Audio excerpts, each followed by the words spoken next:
Okay, I want to call it quits for today, so I'm going to use a few minutes to shoot a quick update video. As you can see, I have started to repair the bedroom section of the trailer, and I replaced the main beam carrying the front part of the unit, and I had to replace these two front wall pieces. One of the big problems I had here was that the floor was fastened to the side wall from the inside. The floor was sitting sandwiched in between the two walls, and the metal frame was pushing against the floor and it had sheared off all the screws holding the floor in place, which caused the front frame, including the floor, to swing up and down as the trailer was towed. So I fixed this now. What I did is I just welded extensions on such that the front piece of frame here sits underneath the wall beam and transfers all of its upward force into the entire trailer, or into the front wall section of the trailer. The floor will from now on no longer be a piece that takes a lot of force from the bottom up. And so technically it's no longer much of a structural piece of the trailer. Essentially just something to support the bed. So I think this is sort of what the designers of the trailer had intended in the first place, just, did not do it properly. So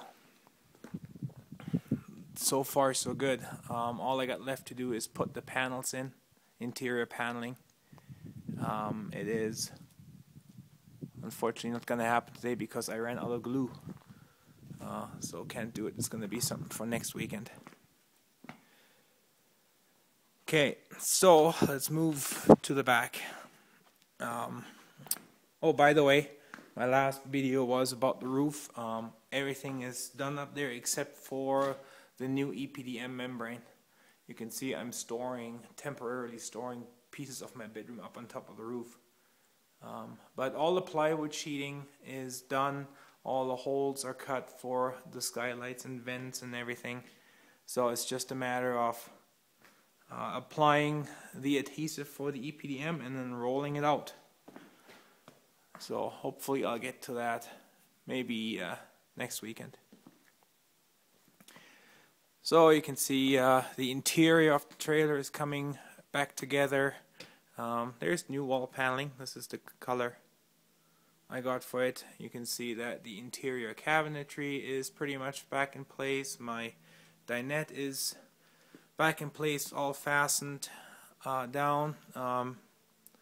It was good to see how it all fit. We found the old holes and it just all fell back into place, so it was a really good experience. With respect to the wall paneling, this stuff is not all that easy to work with. First of all, you're trying all you can to make a square cut, but then you find out that with all the loadings and no support from the floor under the wall and all that kind of stuff that happens, that your wall isn't square. So it takes some prying and supporting in key locations to make the panel fit onto the wall really nicely, and then take the time to pre-fit the panel first so you know how it's going to go in, then take it off again, apply your glue, and then stick the panel on. It's going to be so much easier to fit the panel without the glue, square up the wall, make room if you need to, and or put a few pieces of support in behind where you have a seam. All those kinds of issues are much more easily dealt with without the glue applied to the frame. And once you got all that done, put your glue on, and then the panel will fall right in place.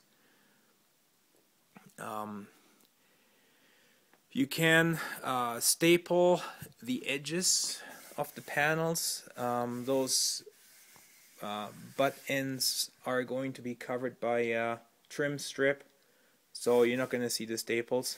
You can staple around the windows, and again, those are going to be covered by a frame, so you're not going to see them.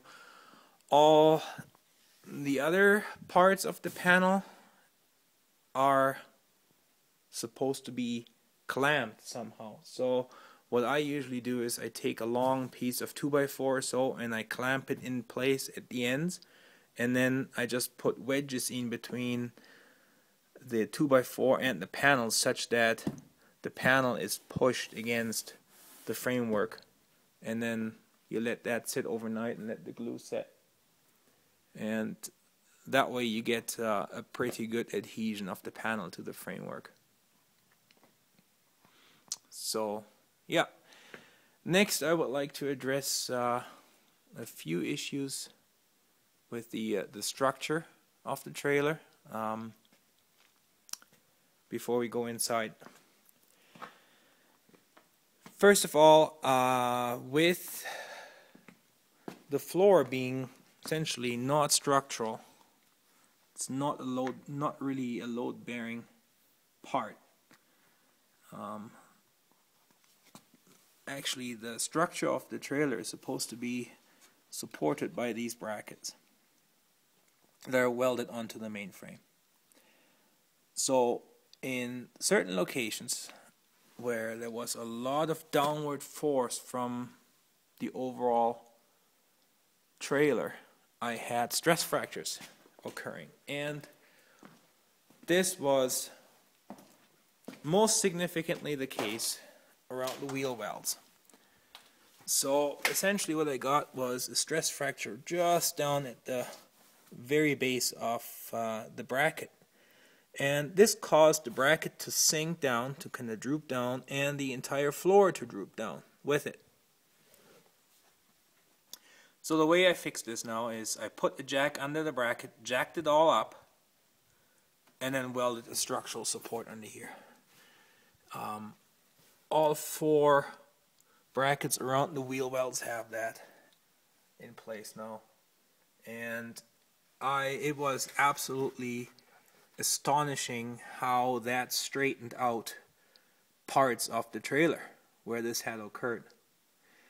However, another problem appeared, and that was this. So with those brackets initially no longer keeping the walls of the trailer up with respect to the rest of the floor, or even with respect to the frame,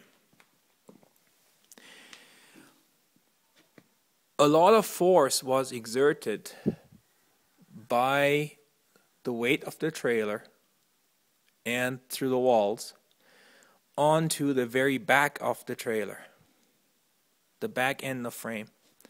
And I think that contributed to a sagging rear frame. And as you can see, after I had squared up all the walls and everything, you know, I got about 1.25 inches of gap in between the back of the floor and the lower corner of my wall. And that is because the entire back section of frame is hanging down somewhat. It's not good. As soon as I fasten this floor to the wall, and all of this weight is essentially hanging by the wall rather than being held up by frame, which is how it is intended to be. So I am going to have to do some thinking about this. there's got to be a way to bring the rear part of the frame back up. Otherwise, I think I'm somehow gonna have to put a spacer in between the floor and the frame, but that's kind of seems Mickey Mouse to me. So, yeah, that's definitely something I'm gonna have to look at. I also mentioned in one of my first videos about this repair that there was an issue with the door, and again, drooping frame, same thing. And then cracks up in the siding appearing from the back of the trailer swinging up and down. So again, same thing. I put the structural supports under the brackets where, or let's say I reinforced the bracket where it had fractured and drooped. And the next thing is, I put a big structural beam up above the door. It ends right there, and the door is now essentially hanging by this beam. And the beam, you can see, is kind of cantilevered up under the roof there. So this helped quite a bit, bringing the back end of the trailer superstructure back up. So, yeah, well, you can see up top there where I had the rotten corners. That's all done. So there's actually, officially, I can say that there is no more rotten wood on this trailer right now, which is a good milestone in this project. So, yeah. Next, I'd like to go inside. I had a big opening in my ceiling here, right here. There was no panel in place, and that was because, again, basically water getting into the trailer had rotted out the plywood paneling, and it was all soft and not good. So I was very lucky that I could scrounge a matching piece of this paneling from my bedroom section and then put it in place of the old piece. Worked out quite well. So you're gonna hardly be able to tell that this wasn't original. Well, my bathroom is in a horrible mess. Again, it's difficult to store all those little bits and pieces. I haven't put my toilet back in place. It's easy to do. It just goes on with 2 nuts, and it's basically done. The reason why I took it off was because I had to drop my black water tank in order to replace metal sheeting under the underbelly of the trailer. And yeah, I just haven't gotten around to do this, to finish it up yet. So all it needs is put the toilet back in place. Yep, and then there's, oh, bright out. Then there is the bedroom, which needs to be addressed. But so far so good. That will be taken care of next weekend. Cheers for now.